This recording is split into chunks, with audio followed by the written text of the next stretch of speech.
Blood on the Badlands, the disappearance of Lisa Meitner.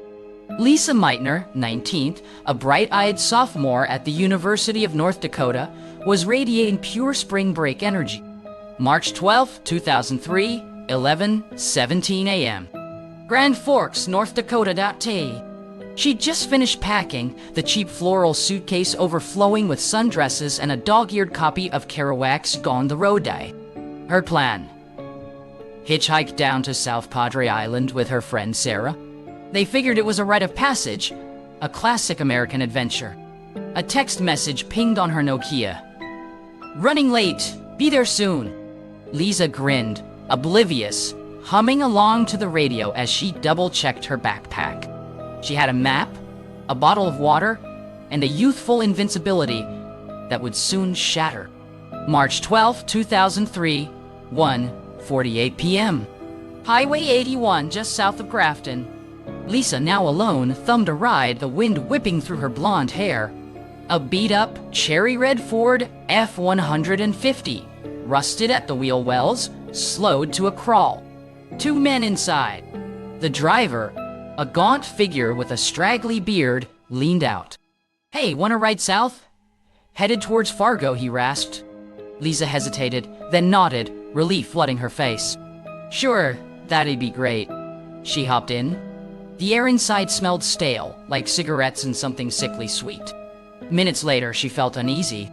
They'd turned off the highway onto a gravel road. "Hey, I thought you were going to Fargo?" she asked, her voice trembling slightly. The driver chuckled. A chilling, guttural sound. "We changed our minds." He floored it. She tried to open the door, but the passenger, a hulking man with vacant eyes, grabbed her arm. "Let me go!" she screamed. A second vehicle, a black Suburban with tinted windows, appeared behind them, accelerating, boxing them in. The terror solidified into ice.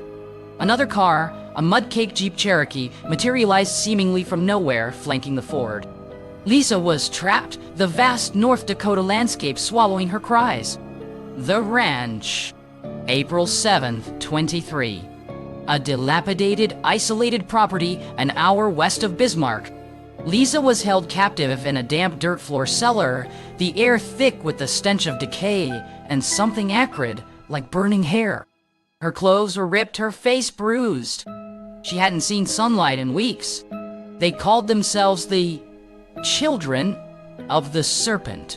Their leader, a charismatic but deranged man named Elijah Crow, preached a twisted gospel of purification through sacrifice. He believed Lisa, with her fair skin and blue eyes, was the perfect offering to appease their serpentine god.